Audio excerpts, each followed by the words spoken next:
그때 예수께서 성령에게 이끌려 마귀에게 시험을 받으러 광야로 가사 40일을 밤낮으로 금식하신 후에 줄이신지라. 시험하는 자가 예수께 나와서 이르되 내가 만일 하나님의 아들이거든 명하여 이 돌들로 떡덩이가 되게 하라. 예수께서 대답하여 이르시되 기록되었으되 사람이 떡으로만 살 것이 아니요 하나님의 입으로부터 나오는 모든 말씀으로 살 것이라 하였느니라 하시니, 이에 마귀가 예수를 거룩한 성으로 데려다가 성전 꼭대기에 세우고 이르되 내가 만일 하나님의 아들이거든 뛰어내리라. 기록되었으되 그가 너를 위하여 그의 사자들을 명하시리니 그들의 손으로 너를 받들어 발이 돌에 부딪히지 않게 하리로다 하였느니라. 예수께서 이르시되 또 기록되었으되 주 너의 하나님을 시험하지 말라 하였느니라 하시니, 마귀가 또 그를 데리고 지극히 높은 산으로 가서 천하 만국과 그 영광을 보여 이르되 만일 내게 엎드려 경배하면 이 모든 것을 내게 주리라. 이에 예수께서 말씀하시되 사탄아 물러가라. 기록되었으되 주 너의 하나님께 경배하고 다만 그를 섬기라 하였느니라. 이에 마귀는 예수를 떠나고 천사들이 나와서 수종되니라. 아멘.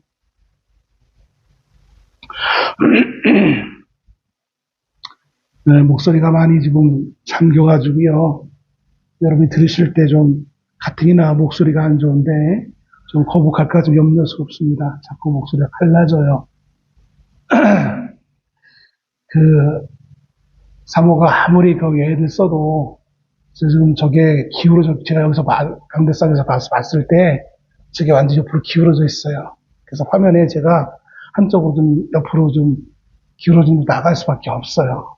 아무리 왔다 갔다 해봤자 바닥이 안 좋은 건지 아니면 저 배가 문제가 있는지 좀 그래요. 그거 자꾸 신경 쓰다 보니까 제가 원래 전도단에 올라오는 것도 좀 늦었고 오늘은 목소리가 갑자기 또 이렇게 컨디션이 안 좋아지네요. 오늘 마태복음 4장 1절에서 11절까지의 말씀을 봤습니다. 본문은 그때라는 말로 헬라어 토테라는 말로 시작하고 있는데, 이는 본문의 사건이 앞장의 사건 이후 이어지는 사건임을 간접적으로 보여주는 부분입니다. 즉 이 본문의 내용이 예수님이 광야에서, 오늘 본문의 말씀을 따라본다면 시험하는 자 3절에서 표현하고 있고, 5절에서는 그 시험하는 자가를 마귀, 10절에서는 예수님이 사탄이라고 부르고는 그 존재에게 시험당하시는 사건을 기록되어지고 있는데, 이 사건 앞장 3장에서 요단강에서 세례 요한을 통해 물세례를 받으시고 하나님으로부터 이는 내 사랑하는 아들이요 내 기뻐하는 자라라고 인정을 받으신 그 사건 이후에 이어지는 사건이라는 것을 간접적으로 표현해주기 위해 그때라는 말로서 시작하고 있는 것을 봅니다.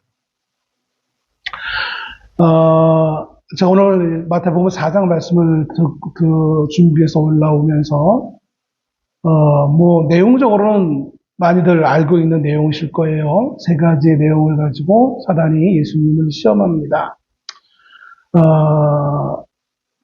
이것을 아마 제가 작년 1월 달쯤에 한번 똑같은 본문을 가지고 말씀을 증거했던 기억이 나는데요. 오늘 말씀과 함께 같이 비교하면서 들으시면 비슷한 부분도 있을 것이지만 약간 좀 차이 나는 부분도 있고 해가지고 아마 또 좀 더 여러분이 더 이 말씀을 이해하는 데 도움이 되지 않을까. 지난번에 작년에 초에 말씀을 전하면서 많이 미진한 부분이 있었는데, 오늘도 전하면서도 역시 준비하면서도 여전히 미진한 부분이 있다라는 아쉬움이 있지만, 그래도 시간 관계상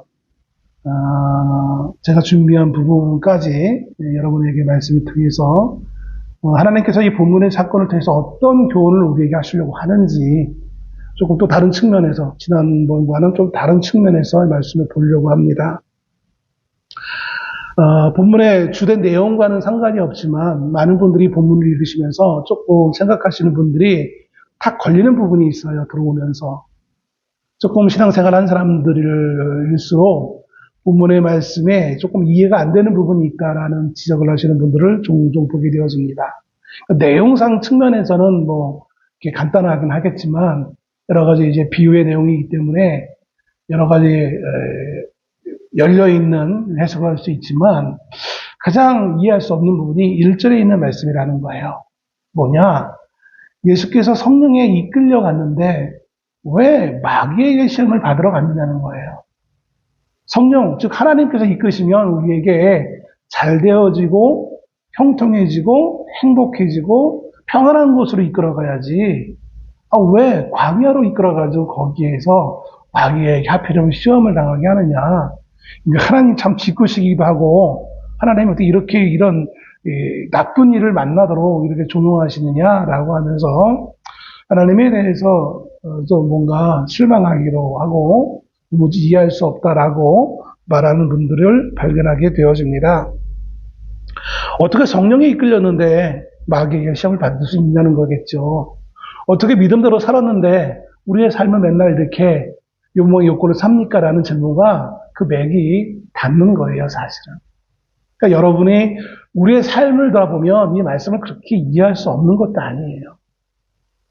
그렇다고 해서 하나님께서 그냥 잘 살고 있는 우리를 괜히 못된 마음으로 우리를 망하게 하시는 것은 아니에요. 지금 예수님 보면 성령이 충만하십니다. 물론 이 충만함은 당신의 영으로 충만한 걸 말 그대로. 하나님에 의해서 온전히 성령이라는 건 또 다른 하나님의 본성이니까 본체이시기 때문에 성품이시기 때문에 하나님에 의해서 예수님이 지금 이끌려가는 거예요. 근데 그런 상태에서 왜 이런 것을 경험해야만 하는가? 왜 이런 일을 당해야만 하는가? 시험하는 자는 그 상황에서 자기의 일을 할 뿐이에요. 시험하는 자는 예수님을 시험하고 유혹하려고 하는 계획을 가지고 예수님에게 접근했어요. 그러나 전체적으로 볼 때에 그 모든 것은 다 하나님의 섭리 안에 허용되어지고 있다라고 이해하시면 될 것 같아요. 이와 좀 유사한 걸로 이런 말씀들을 하시는 분들을 종종 보게 되어집니다. 여러분도 아마 많이 들었을 거예요. 성령 충만한 사람은 죄를 지을 수 없다라는 거예요. 이게 과연 맞는 말일까요? 틀린 말일까요? 맞기도 하고 틀리기도 해요. 논리적으로 본다면 성령의 하나님의 영으로 충만한데 은혜 받은 자로서 충만한 삶을 사는데 어떻게 죄를 지을 수 있느냐? 죄를 짓지 못한다. 죄를 짓는다는 것은 성령 충만하지 못하는 것이다 라고 아주 단호하게 말씀하시는 분들이 있어요.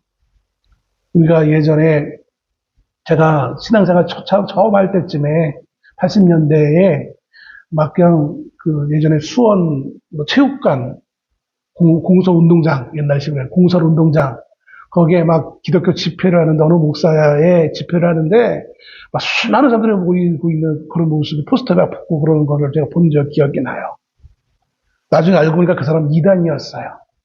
보통 교단에, 정통 교단에서 이단으로 지금 낙인 찍힌 사람이었어요. 근데 그 부분이 그 사람이 주장하는 것 중에 가장 큰 핵심이 여러 가지 있겠지만 그 중에 하나가 성령 충만한 사람, 구원받은 사람은 죄를 짓지 않는다는 거예요. 죄를 짓는데 어떻게 구원받을 수 있냐는 거예요. 논리적으로는 맞아 보일 것 같아요. 물론 그 이단들 가운데 많은 이단들이 그렇게 이야기해요. 물론 이단이 아니고 정통 교단에서도 훌륭하신 목사님들도 특별히 이제 감리교단이나 이런 쪽에서 보면 성령 충만하면 구원받은 사람은 죄를 지을 수 없다라고 말을 단언하게 합니다. 논리적으로 그게 맞아 보여요. 그런데 사실 우리의 실생활 가운데서 보면 그렇지 않다라는 거예요. 그러니까 성화라는 것은 우리가 이 땅에서 완전하게 완벽하게 성령 충만해가지고 죄를 하나도 짓지 않는 게 성화가 아니에요. 근데 교리적으로 그렇게 주장하다 보니까 죄를 짓지 않는 걸로 이야기를 해요. 여러분 성령 충만하면 넘어지지 않습니까? 여러분 질문할게요. 예를 들어서 여러분 이해하기 쉽게 하기 위해서 이런 얘기를 드는 거예요. 성령 충만한 사람은 하나님의 인도를 받는 사람은 넘어지면 코를 다치면 코피가 안 납니까? 성령 충만한 사람은 음식을 잘못 먹으면 배탈이 안 납니까? 아니잖아요. 뭐 이렇게 말하면 성령 충만한 사람은 배탈도 안 나요. 이렇게 또 너무 믿음을 충만한 사람 그렇게 말할지 모르겠지만 하나님이 우리의 삶에 우리의 머리턱 한 털럭까지 다스리시는 하나님이시긴 하지만 자연 현상까지 우리가 거스르시면서까지 개입하시지 않는 것을 보게 되어집니다. 하나님의 개입, 우리의 일생활의 개입은 특별한 경우에 개입을 하세요. 직접적으로 개입하시는 것은. 간접적으로 개입도 하세요. 간접적으로 많은 걸 해요. 우리의 어떤 지혜나 지식을 통해서, 또 우리의 감성이나 우리의 어떤 사람들이 얘기하죠. 어떤 좀 느낌? 이런 걸로도 개입하세요. 꿈으로도 개입하시기도 하고. 다양한 개입을 하세요. 그러나 문제는 하나님은 완벽하지만 우리 인간은 완벽하지 않다라는 거예요. 꿈으로 역사하셔서 저도 꿈 해석하는 계시하는 그런 데 가서 한 1년 이상 사무랑 같이 가서 교육법도 받아보고 그 사역 한번 참석해 볼까라는 권유도 받아서 한번 해보긴 해봤지만 하나님은 완벽하게 우리에게 말씀하시지만 그릇인 우리는 깨끗할 수도 있고 더러울 수도 있어요. 아무리 그릇을 깨끗이 닦아놔도 시간이 지나면 먼지가 그 그릇에 앉잖아요. 그런 상태라는 거예요. 음식이 아무리 맛있어도 더러운 그릇에 그 음식이 들어가면 그 음식은 훼손되는 거, 오염되어지는 거예요. 맛은 달라지지 않을 수도 있어요.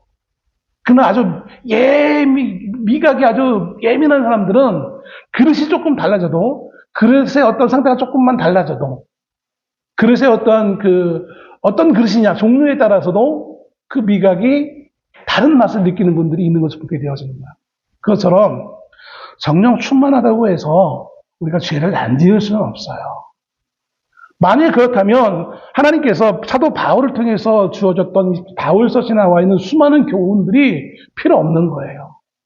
초대교회 성령 충만한 사람들이 그들에게 왜 바울은 그렇게 그들의 죄에 대해서 지적하고 그들의 분열을 지적하고 그들이 더욱더 열심히 할 것을 권면하고 있습니까? 성령 충만하면 알아서 할 텐데. 성령 충만했던 늘 하나님의 이끌림을 받았던 모세도 실수할 때가 있었단 말이에요. 바울도 실수할 때가 있었단 말이에요. 자기 기분이 안 맞다고 동료 사역자 같이 다투고 토라져가지고 나 너랑 같이 안 할래. 헤어졌던 적도 있단 말이에요. 나중에는 너 다시 안 할래 했던 분이 나중에는 야 내가 내 주위에 아무도 없으니 너 나라도 빨리 와라. 얼마나 가까운 사이가 되는지 몰라요. 이게 바울의 모습이에요.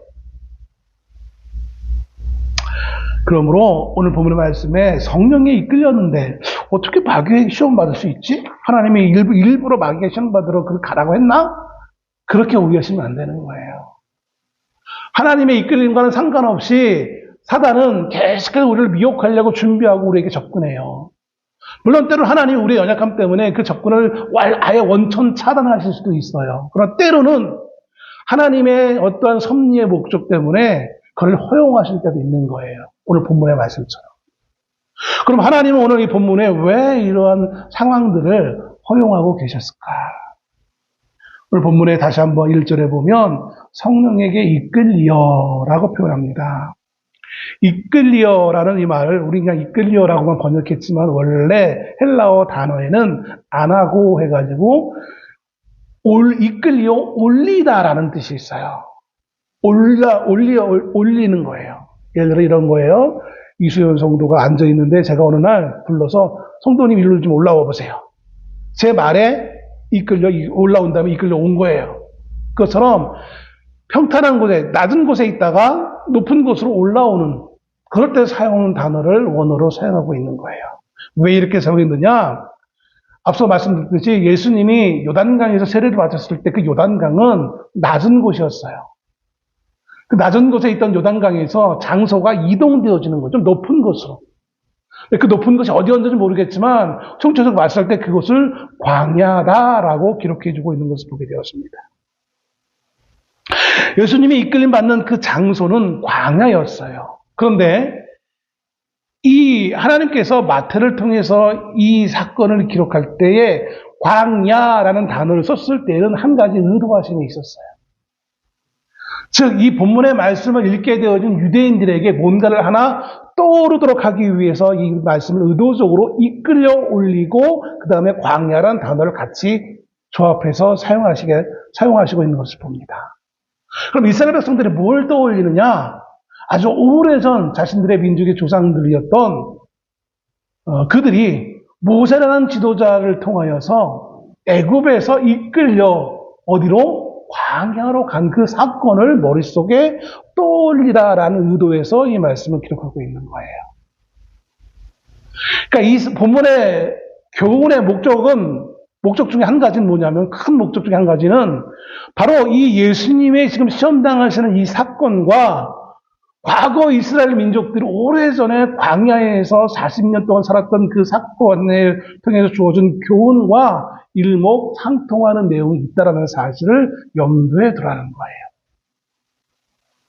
그러니까 우리같이 이스라엘 민족이 태생적으로 아니었던 사람들은 처음부터 이걸 다 봐야 돼요. 이해를 해야 돼요. 시끌꼴하게 다 세밀한 거를 다 봐야 돼요. 그런데 그들의 역사에 좀 해박한 지식을 가지고 있고 그들의 문화에 대해서 잘 알고 있는 당사자인 유대인들은 이렇게만 얘기해 놓으면, 그 광야에서 그 40년의 광야 삶을 통해서 어떤 교훈이 있었지라는 것을 알 수 있는 거예요.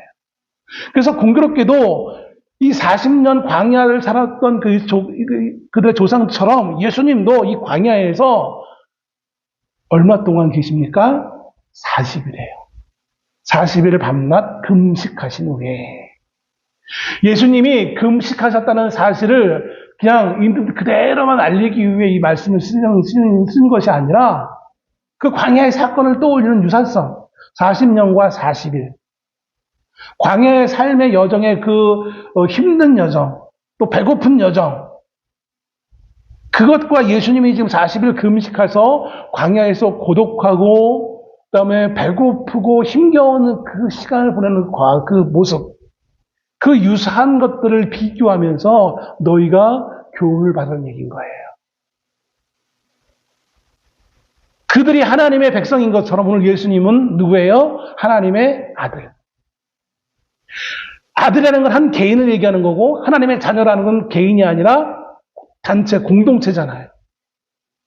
숫자는 다르긴 하지만 동일한 거는 하나님의 아들이라는 얘기인 거예요. 무리로서의 자녀가 그 이스라엘 광야에서의 모습이었다면 오늘 이 본문의 말씀은 한 사람의 혼자의 단독자로서의 예수님 앞에 선 아들의 모습이 어떤 모습이어야 되는지를 우리에게 교훈하고자 이 말씀을 하고 있는 거예요. 그들의 조상들은 그곳에 실패했지만 예수님은 이곳에서 성공했다는 사실을 유대인들에게 알리기 위해서, 교훈하기 위해서 이 말씀을 하고 있는 거예요.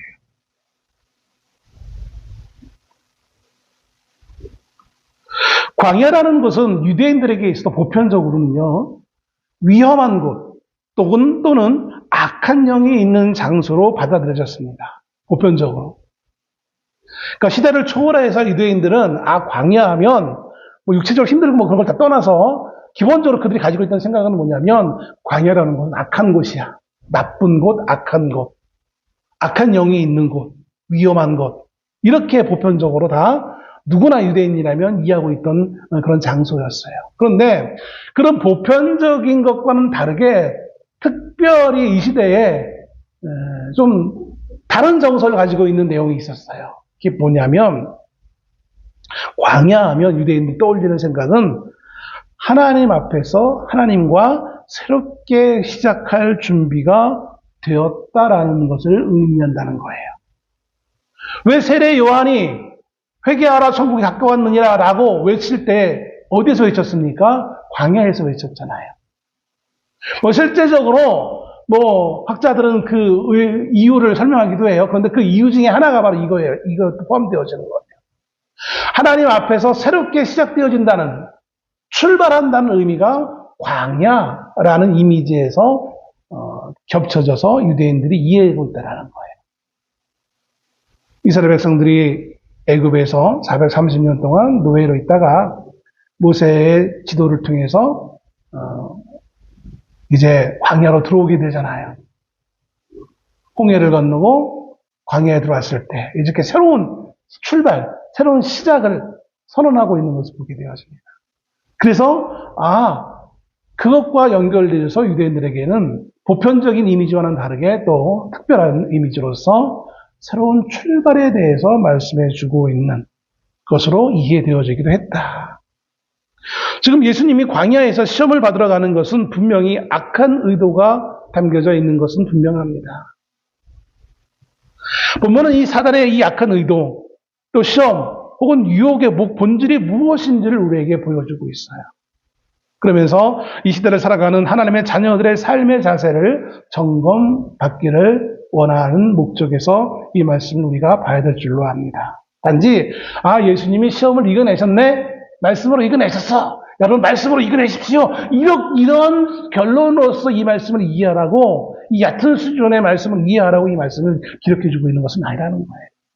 물론 우리의 수준이 초등학생, 중학생 수준이라면 그렇게만 이해해도 상관없어요.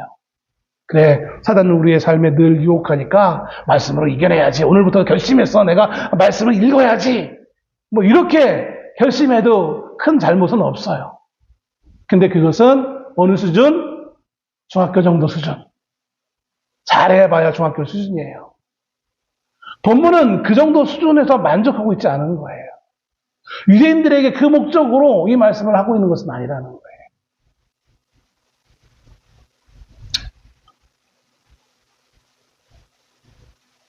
오늘 본문의 말씀에 사단이 3번의 시험을 합니다. 그럴 때 3번 중에 2번이나 사단이 뭐라고 얘기하냐면 하나님의 아들이거든이라는 말을 써요. 마지막 시험에는 이 말을 안 해요. 근데 첫 번째, 두 번째 시험에 하나님의 아들이거든. 사단이 예수님이 하나님의 아들인 줄 몰라서 이렇게 질문을 하는 겁니까? 의문문으로 하는 겁니까? 그렇지 않아요. 누구보다 사단은 예수님이 하나님의 아들인 줄 다 알아요. 아는 존재예요. 그럼에도 불구하고 하나님의 아들이거든이라고 말하고 있는 이유는 분명히 다른 목적이 있다라는 거예요. 사단은 예수님을 유도하고 있어요. 계속해서 예수님을 하나님의 뜻에 반하는 행동을 하도록, 하나님을 반역하도록 애쓰는 모습을 보이는 거예요. 반역한다니까 또 여러분 생각하기를 대놓고 하나님의 뜻을 거스르다 이렇게 생각하는데 그런 의미의 반역은 아니에요. 하나님의 아들은 어떤 식으로 이 하나님과의 관계를 이용하여서 자기의 이익을 이끌어내야 되는가? 방법론적 측면에서 사단은 지금 예수님을 유혹하고 있는 거예요. 이게 사단의 본질이에요. 네가 가지고 있는 그 방법 사용해.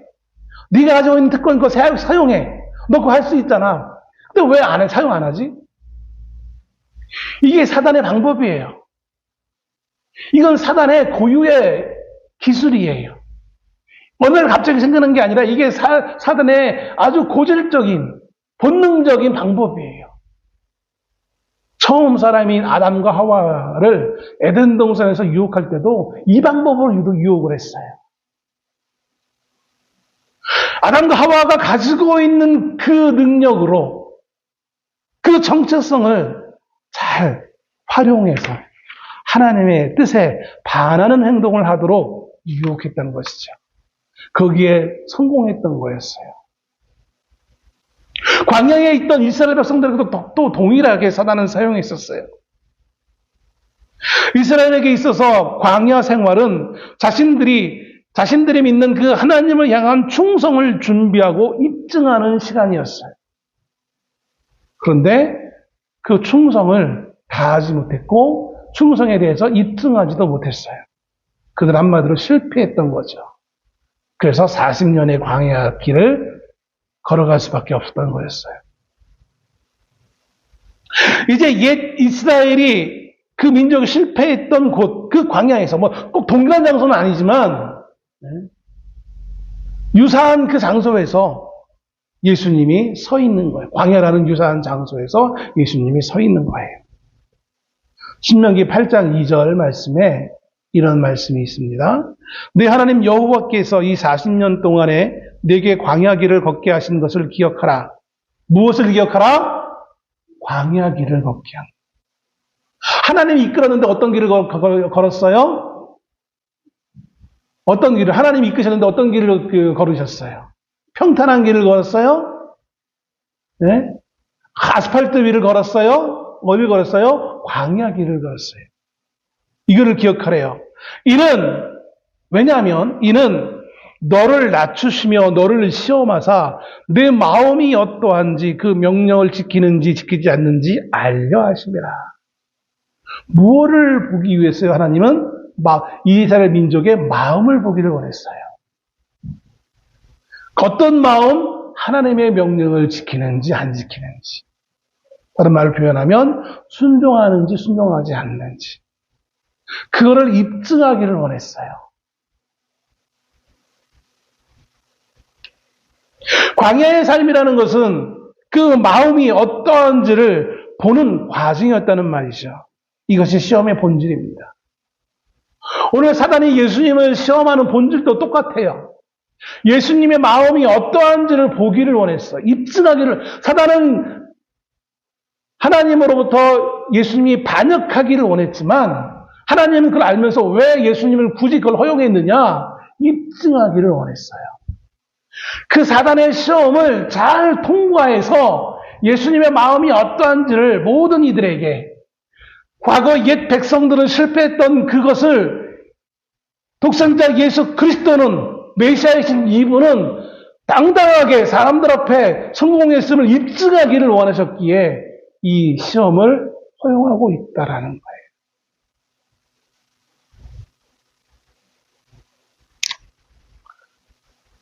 하나님의 마음에 대한 온전한 헌신을 기대하고 있는 것이 오늘 하나님의 마음인 거예요.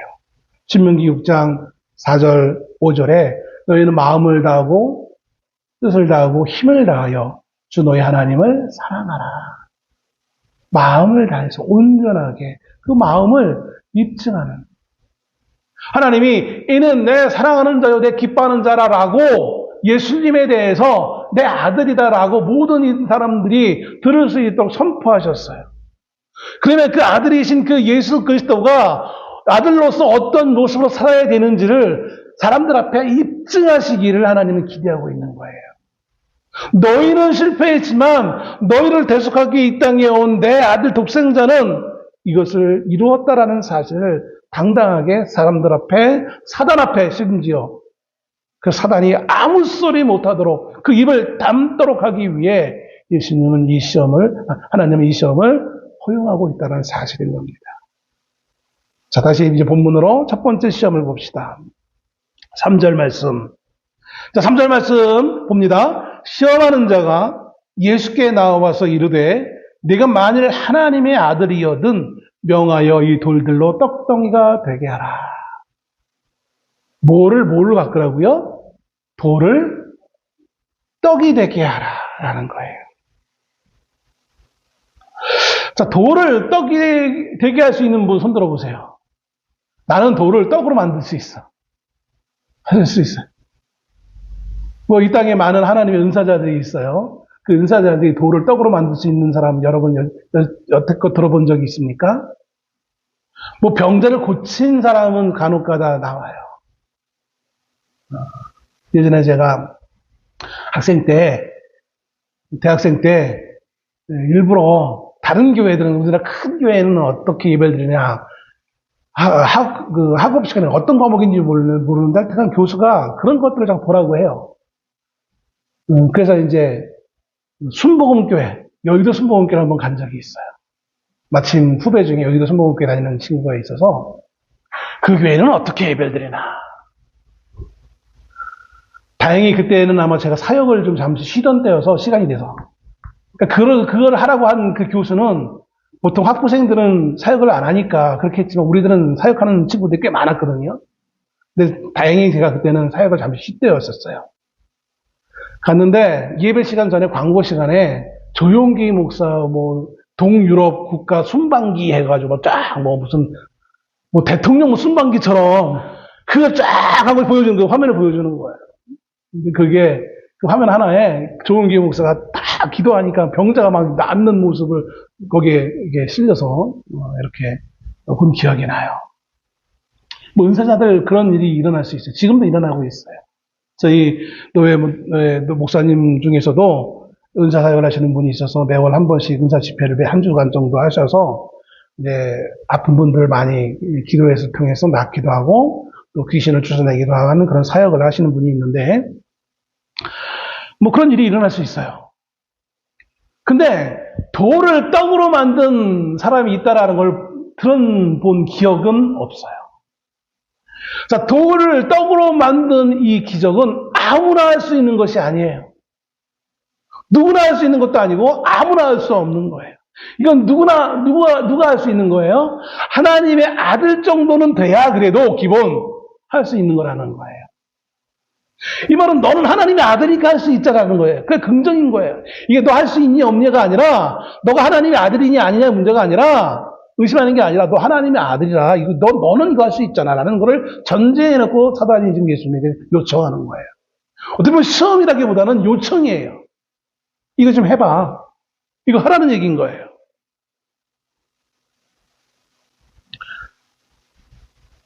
왜 사단은 예수님에게 이런 요청을 하고 있는 걸까요? 누구를 위해 이걸 하라고 하는 걸까요? 사람들을 위해, 백성들을 위해서 아니에요. 내 주변에 백성 하나도 없어요. 이건 누구를 위해서 이렇게 하라는 얘기인 거예요? 예수님, 자기를 위해. 너를 위해. 왜? 너 지금 배고프잖아. 40일 금식했잖아요. 40일 금식인데 배고프잖아. 그러니까 이 돌을 떡으로 만들어봐. 이게 왜 하나님의 아들 정도는 돼야 할 수 있는지 역사적으로 이유가 있어요. 증명되어져요. 역사적으로 돌을 떡으로 만든 것 같은 기적을 이룬 적이 한 번 있어요. 진짜 또 돌은 아니지만. 언제일까요? 하나님이 떡을 준 때가. 역사적으로. 만나. 광야에서 이스라엘 백성들에게 만나를 주셨어요. 이때 이스라엘 백성들은 되게 배고파했어요.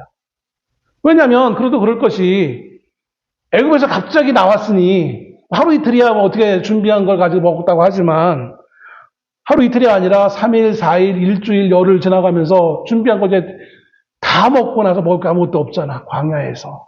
먹을 게 없으니까 하나님을 향해서 우리를 이렇게 굶주려 죽이려고 우리를 이렇게 데리고 왔습니까라고 모세 맨날 만나는 하나님은 안 보이니까 하나님께 못하고 만나는 모세마다한테 맨날 들들볶으면서 모세 정말 이럴 수 있어 막 그냥 성질이 급한 사람은 모세 멱살을 막 잡고서는 막 흔들면서 이게 있었겠죠. 근데 하나님이 어느 날 모세에게 야 내일 아침에 내가 너희를 먹을 거 줄게. 아침에 해가 뜨면 한번 진 밖으로 가서 주소.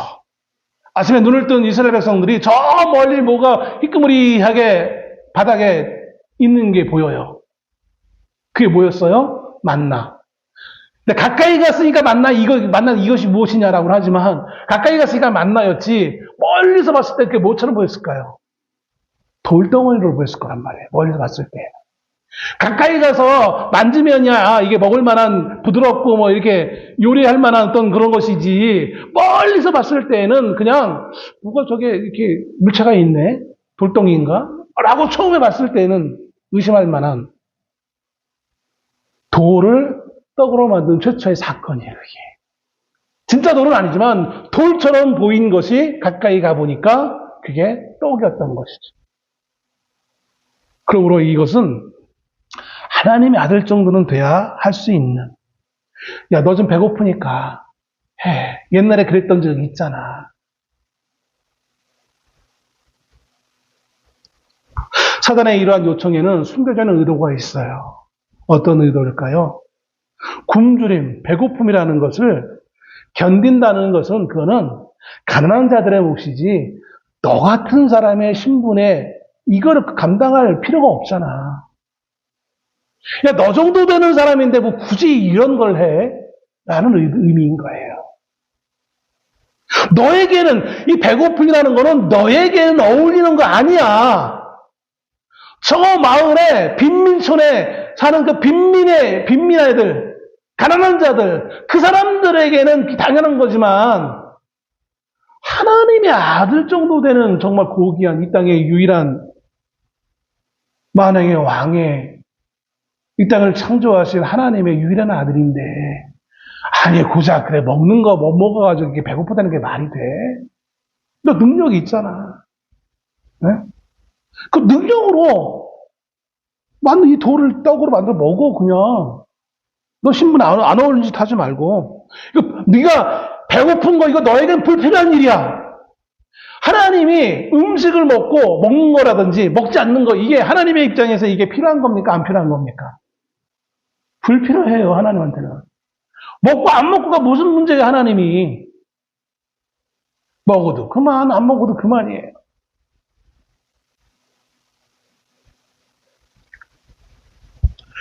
당신에게 어울리는 짓을 하라는 얘기인 거예요. 여러분, 우리 주변에도 그런 사람들이 꽤 많아요. 아무것도 없을 때는 겸손해요.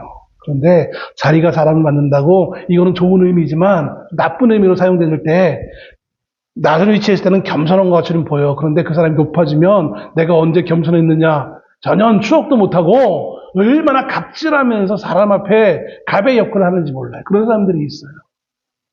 그 사람은 높아져 봐야 그 사람의 본질이 나와요. 본성이 나와요. 똑같을 때는 몰라요. 네? 개구리 올챙이적 생지를 생각 못한다고, 이건 나에게 맞는 거 아니야. 이걸 나 먹으라고 준 음식이야. 이걸 탁 던져버리고 다시 갖고 와. 이게 우리 인생의 본성의 모습이라는 거예요. 그래서 왜 명품이 생깁니까?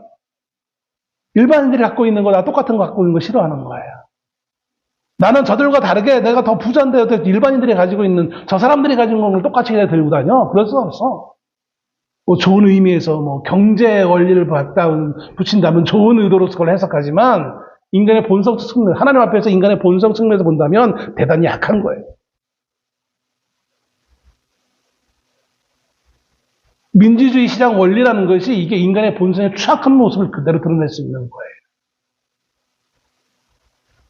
그러므로 사단의 첫 번째 시험은 네 능력 있는 거 그대로 보여줘서 불필요한 거 이렇게 당하지 마. 야, 너 비즈니스석 앉을 수 있는데 굳이 이코노미 앉아가지고 그 좁은 자리에 앉아가지고 이렇게 힘들게 가니? 그러지 말자. 아, 벤츠 타고 편하게 가면 됐지. 티코, 요즘 티코 없죠. 뭐죠, 요즘은? 모닝 타고 막 그래 가면 되겠니? 가끔가다 좀 큰 교회 목사님들 잘 얻어탈 때가 있어요. 그러면, 야, 진짜 마음가짐이 달라져요. 얼마나 그 자리가 편하고 의리하고 좋은지. 자동차 하나만 가지고도 그런데, 여러분 예수님의 능력을 가지고 있다면 우리 입장에서 어떨까요? 내 말 한마디에 모든 사람들이 무릎을 꿇는다는 그런 위치에 있다면 여러분 우리는 어떻게 하시렵니까? 내 말 한마디에 수많은 사람들이 고개를 숙이고 머리를 조아릴 수 있는 그런 위치에 내가 올라와 있다면 여러분 우리는 어떻게 행동을 할까요? 용산 어린이공원 거기 정부가 뭐 임대주택 잘 지어서 저렴하게 이렇게 하자라고 몇몇 사람들이 제안하니까 아마 정부도 그쪽으로 한번 생각해 보나 봐요. 그러니까는 바로 그 인근에 있는 사람들이 화환 보내면서 반대. 언제부터 화환 보내면서 이렇게 반대하는 게 이게 아주 그냥 윤석열 정부가 그렇게 만드는 것 같아요. 그게 다 반대한다는 거야. 왜? 그렇게 하면 자기들 집값 떨어지니까. 가난한 자들이 거기 살면 자기 주변에 있는 자기네들 아파트값 떨어질까봐 그 돈 몇 푼 손해보는 것 때문에 자기가 처음부터 그 가격에 그 아파트 산 것도 아니잖아. 그가 그 아파트 살 때는 훨씬 저렴한 가격이었잖아. 근데 이제 살면서 오른 거 아니에요. 그 오른 가격에 그보다 더 비싸게 팔기 위해서 서민이 사는 아파트 집 안 된다고 반대하면서 그렇게 집단 행동을 꼭 해야만 하는 것일까? 부끄럽게도 그렇게 집단하는 사람들의 많은 수가 기독교인이라는 거예요. 두 번째 시험이 이제 예수님에게 다가옵니다. 두 번째 시험 전에 이거 첫 번째 시험 결론을 또 봐야겠죠. 시간이 자꾸 가니까 제가 급해지네. 광야에서 이스라엘의 굶주림은 하나님의 필요에 의한 것이었습니다. 굶주림을 경험한 후에야 먹을 수 있었습니다. 하나님 보시기에 적절한 때에 가능했던 것이지 인간들 편에 따르는 것은 결코 아니었던 것이죠. 이스라엘 백성들에게 삶에는 물질적인 공급보다 더 중요한 것이 있다는 것을 가르칠 의도가 있었기에 하나님은 그들에게 만나를 주실 때조차도 하나님의 때에 맞춰서 그들에게 만나와 메추라기를 주는 것을 보게 되었습니다. 하나님의 말씀은 우리의 육체의 배를 채우지는 못해요. 이 사건을 통해서, 이 첫 번째 유혹을 통해서 하나님은 우리에게 우선의 문제를 가르쳐 줍니다. 내 필요를 위해서, 내 신분에 맞는 삶을 위해서, 하나님의 뜻에 순종하기보다 자기 만족을 위해서 하나님이 나에게 주신 그 특권을, 내 권리를 사용하는 것, 하나님은 원하시지 않는다는 거예요.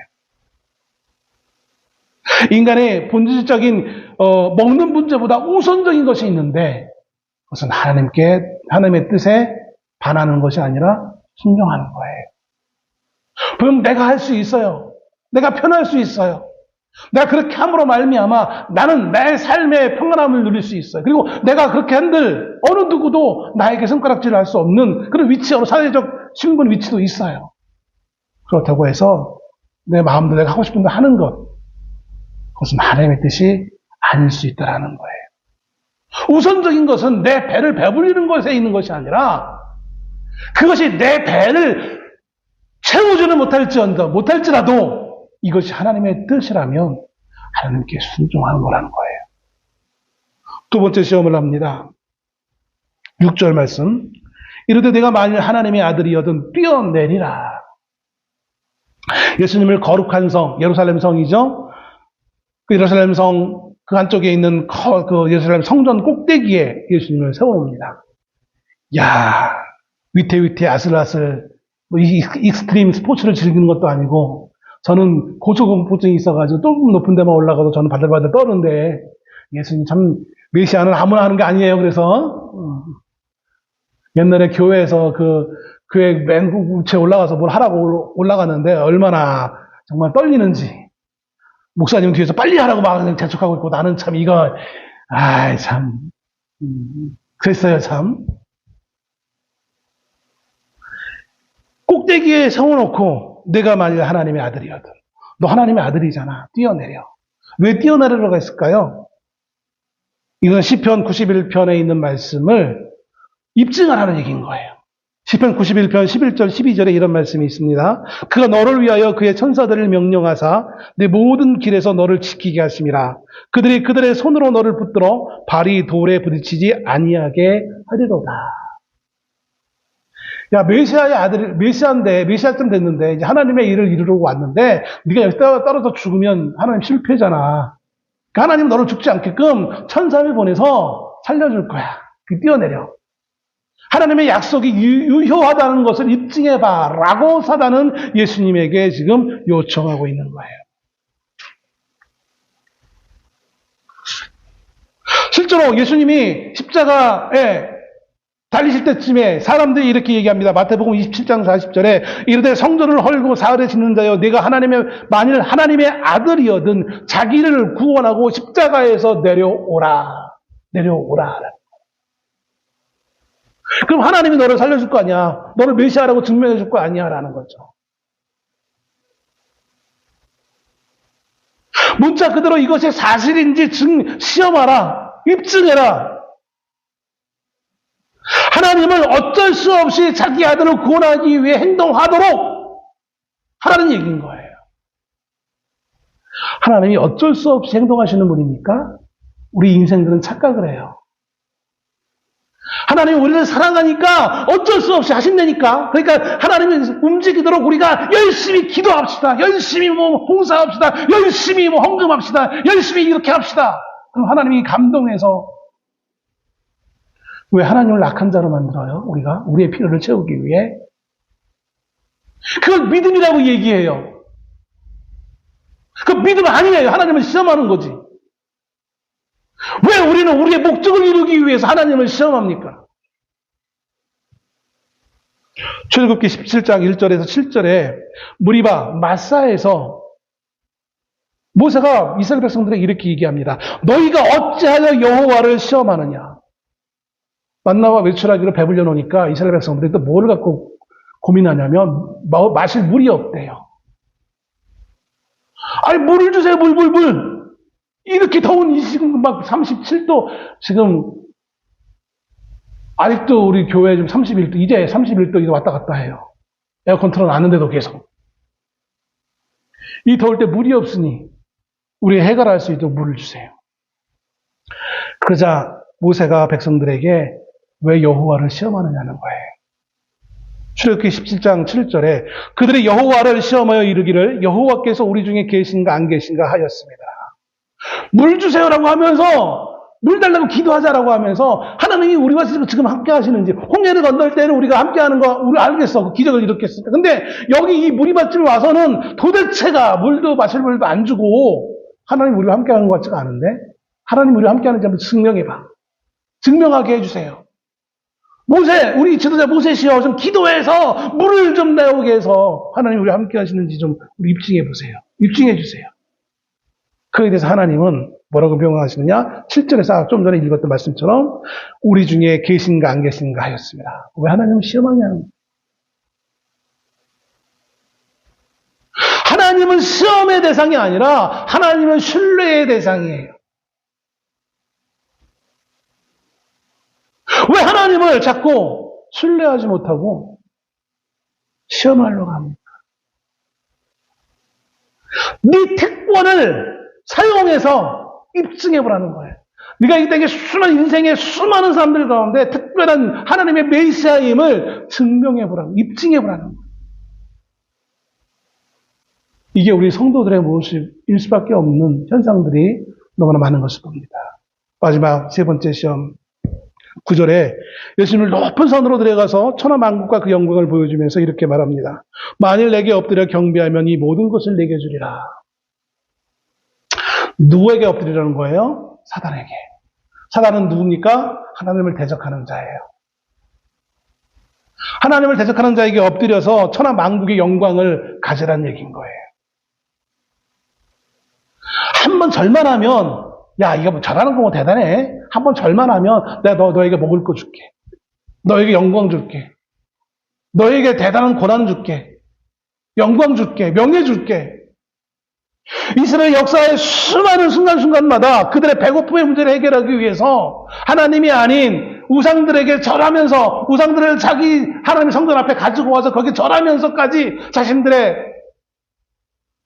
배부름을 채우려고 했던 유대인들의 역사처럼 이 모든 영광, 사단이 가지고 있는 그 모든 영광 내가 너에게 줄게. 어떻게만 하면 나에게 엎드리기만 하면. 우리는 누구에게 엎드려야 합니까? 오직 우리를 지으신 하나님만을 경배해야 돼요. 그 예수님이 이 요청에 뭐라고 얘기합니까?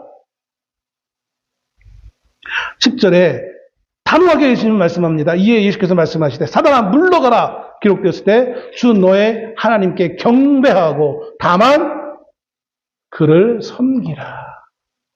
우리의 경배의 대상은 하나님일 수밖에 없는, 하나님만일 수밖에 없는 거예요. 천하만국과 그 영광, 그것은 앞으로 예수님이 선포해야 될 하나님의 나라의 영광과 대조되는 거예요. 대비되는 거예요. 우리는 이 땅의 영광이 대단한 거고 지속되어지는 거고 영원한 걸로 착각하지만 그거를 얻기 위해, 그걸 소유하기 위해, 그걸 누리기 위해 우리는 우리의 인생 모든 것들을 거기에 걸고 있지만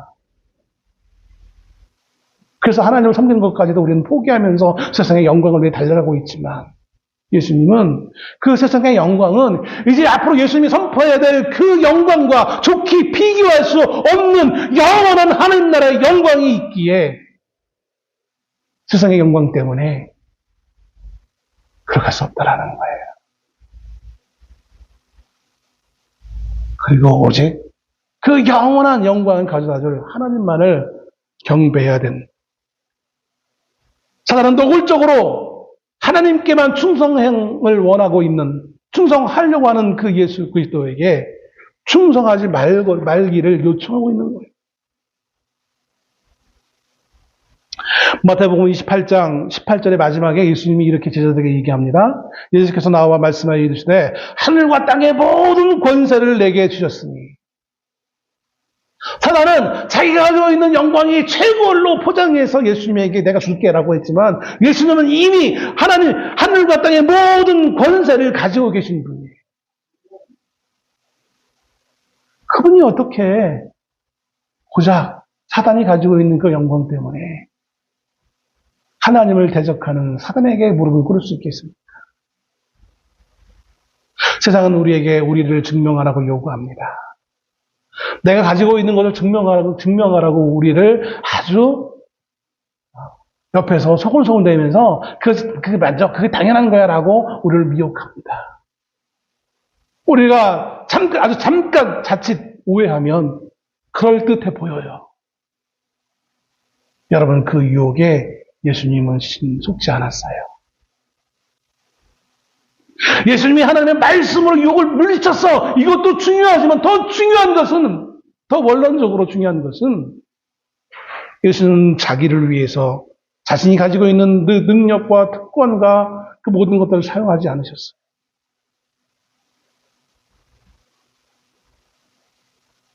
우리가 가지고 있는 것은 세상에 증명해야 될 필요가 없어요. 왜 우리가 세상에 그걸 증명해야 합니까? 우리는 그저 하나님 주신 것들을 대해서 신뢰하면서 복음을 증거하며 살아갈 뿐인 겁니다. 그게 예수님 마태복음 28장 마지막 부분에 사도들에게 부탁한 명령이었어요. 시간이 많이 갔군요. 그래서 또 우리 사모가 늘 얘기하는 것처럼 결론 부분이 또 너무 미약할 수도 있겠지만 이미 본문 중간중간에 결론은 나왔어요. 이 본문의 핵심이 무엇인지 분명히 말씀드렸습니다. 여러분, 한 주간 동안 우리의 삶을 살아가면서 내가 가지고 있는 것들, 물론 나를 위해 사용할 필요성도 있을 때가 있긴 있겠죠. 그러나 단지 나의 이익을 위해서 우리의 믿음을 낭비하지 않을 수 있는 우리가 될 수 있기를 소원합니다. 하나님을 신뢰하는 것에서 우리를 멀어지게 하는 그런 잘못된 선택을 하지 않는 우리가 되어지기를 소원합니다. 그러기 위해서 우리가 말씀 안에 있어야 되는 거예요. 왜 말씀 안에 있어야 되는지, 그냥 말씀으로 이겼어 이것만이 중요한 게 아니라 왜 말씀으로 이겨야 되는지가 나와 있는 거예요. 말씀에 충만해 있지 못하면 우리는 마치 그게 사단의 요구가 마치 당연한 것처럼 착각해서 그 요구대로 우리가 이렇게 허비하며 낭비하며 엉뚱한 것에 신경을 쓰며 살아갈 수밖에 없어요. 하나님의 아들이어든 이 말씀은 이 예수님의 이 사단의 요구는 의심하는 게 아니라 너무나 당연한 것이었어요. 이처럼 오늘 우리 또한 하나님의 자녀라는 것은 너무나 당연한 겁니다. 사단은 오늘도 우리에게 너 하나님의 백성이고 하나님의 성도고 자녀잖아. 그러면 너는 이렇게 해야 되는 거 맞잖아 라고 우리에게 거짓 말들을 하며 다가올 때마다 여러분 그거 사단에게 입증할 필요 없어요. 우리에게 필요한 것은 하나님을 신뢰하는 것뿐이에요. 하나님의 자녀로서 하나님의 아들로서 내 권리를 행사하는 게 중요한 게 아니라 그 행사를 하지 않더라도 내 안에 이런 능력이 나타나지 않더라도 나를 사랑하시는 하나님, 나의 아버지 되신 하나님, 나는 하나님의 자녀임을 믿고 신뢰하는 관계 가운데 살아가는 것이 무엇보다 중요함을 여러분 아시고 말씀 안에서 승리할 수 있는 우리가 될 수 있게 여러분 축원합니다. 기도하겠습니다.